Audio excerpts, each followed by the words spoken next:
ஹல்லேலூயா. கர்த்தருடைய பரிசுத்த நாமத்திற்கு மகிமை உண்டாவதாக. இந்த காலை வேளையிலும் கர்த்தராகிய இயேசு கிறிஸ்து நம்ம ஒவ்வொருவருக்கும் கொடுக்கிறதான நல்ல வாக்குத்தத்த வார்த்தை வேதத்திலிருந்து சங்கீதங்களின் புஸ்தகம் 37வது அதிகாரம் 4வது வசனம். கர்த்தரிடத்தில் மனமகிழ்ச்சியாயிரு, அவர் உன் இருதயத்தின் வேண்டுதல்களை உனக்கு அருளிச் செய்வார். ஆமேன். இந்த காலை வேளையில் கர்த்தராகிய இயேசு கிறிஸ்து நம் ஒவ்வொருவரையும் பார்த்து உன் இருதயத்தின் வேண்டுதல்களை இன்றைக்கு அருள் செய்வேன் என்று வாக்கு கொடுக்கிறார். ஆமேன். ஹல்லேலூயா. நாம் ஒவ்வொருவருடைய இருதயத்திலும் ஒவ்வொரு வேண்டுதல்களோடு கூட நாம் காணப்படுகிறோம். இன்றைக்கும் கேட்டுக்கொண்டிருக்கிற அருமையான தேவனுடைய பிள்ளைகளே, உங்கள் வாழ்க்கையிலே நீங்கள் உங்கள் இருதயத்தில் ஒரு வேண்டுதல்களோடு இன்னைக்கு காலை வேளையில் நீங்கள் காணப்படுவீங்கள் என்றால் எதை குறித்ததான ஒரு வேண்டுதல், ஒவ்வொரு இருதயத்திலும் ஒரு வேண்டுதல்கள் உண்டு. உங்கள் இருதயத்தில் உள்ள வேண்டுதல்கள் ஒரு நல்ல ஒரு ஆசீர்வாதமான வாழ்க்கைக்காக, கடன் பிரச்சனையிலிருந்து வெளிவருவதற்கான ஒரு வேண்டுதலோடு நீங்கள் காணப்படலாம்.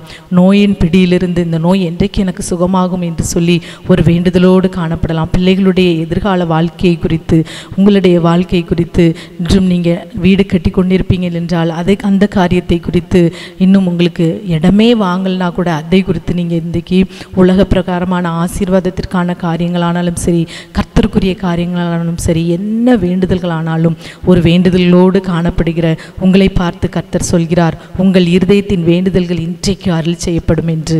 ஆமேன். அப்படி இருதயத்தின் வேண்டுதல்கள் உங்களுக்கு இந்த நாளில் அருள் செய்யப்பட வேண்டும் என்றால் உங்களுக்கு தேவை கர்த்தரிடத்தில் மனமகிழ்ச்சி. ஆமேன். கர்த்தரிடத்தில் மனமகிழ்ச்சியாயிரு, அப்பொழுது உன் இருதயத்தின் வேண்டுதல் உனக்கு அருளி செய்யப்படும் என்று சொல்லி வேதம் இன்றைக்கு நம்ம ஒவ்வொருவரையும் பார்த்து சொல்கிறது. அப்போது நமக்கு வேண்டுதல்கள் அருள் செய்யப்பட வேண்டும் என்றால் கர்த்தரிடத்தில் ஒரு மனமகிழ்ச்சி வேண்டும்.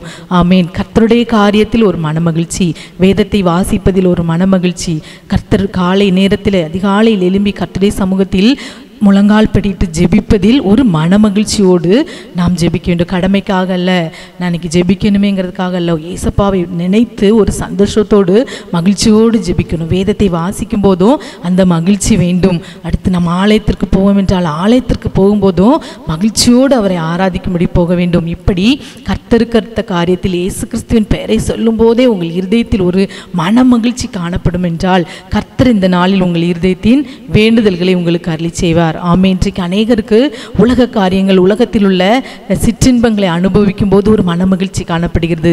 அந்த மகிழ்ச்சி அல்ல, இயேசு கிறிஸ்துவை நினைக்கும் போது நம் இருதயத்தில் ஒரு மனமகிழ்ச்சி வேண்டும். இன்னைக்கு நீங்கள் கேட்கலாம், என்னை சுற்றிலும் எவ்வளோ சத்துருக்கள் இருக்கிறாங்க, என் கூட இருக்கிறவங்க என்ன இருக்கிறாங்க, எவ்வளோ கஷ்டத்தில் பாடுகளில் இருக்கேன், அப்படி இருக்கும்போது நான் எப்படி கர்த்தர் பெயரை சொல்லும்போது எனக்கு ஒரு மனமகிழ்ச்சி வரும் என்று சொல்லி, அருமையான தேவனுடைய பிள்ளைகளே, நமக்கு கர்த்தரிடத்தில் மனமகிழ்ச்சி நமக்கு வரணும்னா அதற்கு ஒரு வசனத்தை நாம் வாசிப்போம். அப்போஸ்தலர் 16வது அதிகாரம் 34வது வசனத்தில், தேவனிடத்தில் விசுவாசம் உள்ளவனாகி மனமகிழ்ச்சியாய் இருந்தான் என்று நாம் பார்க்கிறோம். பவுலும் சீலாவும் சிறைச்சாலையில் வைக்கப்பட்ட போது தூதர்கள் வந்து அவங்கள வெளியில் விடுறாங்க. அப்போ பாடி ஆராதிக்கும் போது தூதர்கள் வந்து அந்த சிறைச்சாலைகள் கதவுகள் திறக்கப்பட்டு அவங்க விடுவிக்கப்படும் போது அந்த சிறைச்சாலை அதிகாரியாக இருக்கிறவன் பயந்து போய், இது எப்படி, நான் காவலில் இருக்கிறேன், இது எப்படி நடக்கும்னு சொல்லி அந்த இடத்துல நிற்கும்போது தன்னை அவன் காயப்படுத்த பார்க்கிறான். அப்போ இந்த பவுலும் சீலாவும் சொல்கிறாங்க, நீ உனக்கு சேதம் ஒன்று செய்யாதே என்று சொல்லி கர்த்தருடைய காரியத்தில் இயேசு கிறிஸ்துவை குறித்து சொல்லும்போது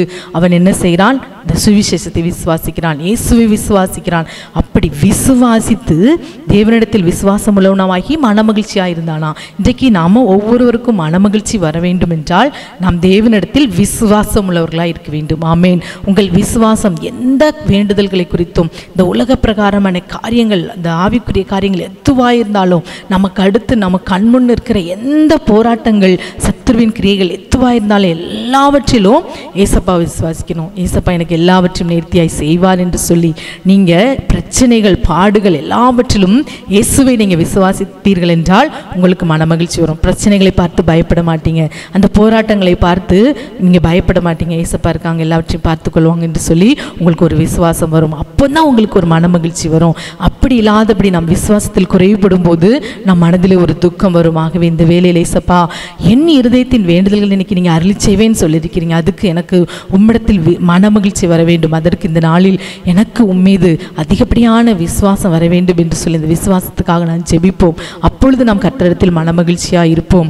விசுவாசம் வரும்போது கர்த்தர் இருக்கிறார், எல்லாவற்றையும் பார்த்து கொள்வார் என்று சொல்லி நம் பாடுகள் பிரச்சனைகள் எல்லாவற்றையும் அவர் மேல் வைத்துவிட்டு ஒரு சந்தோஷத்தோடு காணப்படுவோம். ஆகவே இப்போதும் கண்களை மூடி நாம் ஜெபிக்கலாமா?